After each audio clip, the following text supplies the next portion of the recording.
Bonsoir à tous, vous êtes sur Challenge Critique et voici la 5e partie du guide de la peinture sur figurine. Aujourd'hui, nous allons nous intéresser au value sketching.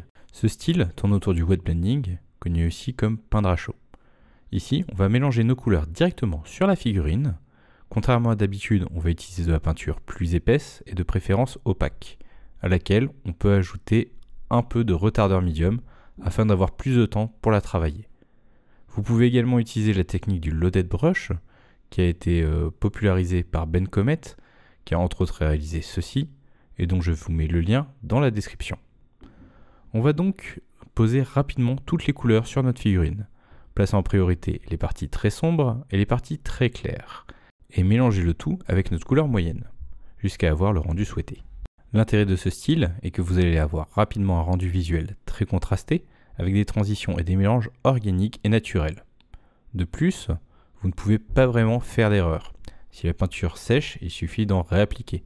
Les couches étant épaisses, elles couvriront plus facilement les précédentes. Vous aurez en plus une bonne idée du rendu final, ce qui est particulièrement intéressant pour un modèle de test.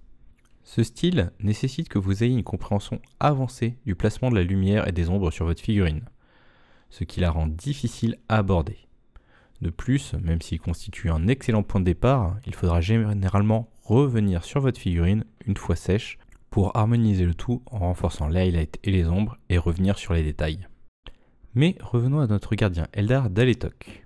Nous sommes partis bien sûr d'une sous-couche noire, mais vous pouvez très bien partir d'une sous-couche blanche pour avoir des couleurs plus vives. J'ai commencé par badigeonner la plupart des zones avec mon bleu nuit, puis avec un bleu clair j'ai éclairci les plaques d'armure en effectuant un mouvement de va-et-vient pour mélanger les deux couleurs ensemble. Une fois satisfait du résultat, j'ai procédé de la même façon avec les jaunes et les beiges. Une fois la peinture sèche, je suis revenu ajouter les détails comme les gemmes et les yeux.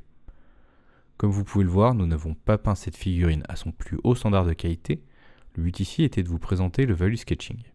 On se retrouve la semaine prochaine pour parler des socles et des couleurs. Tout sweet!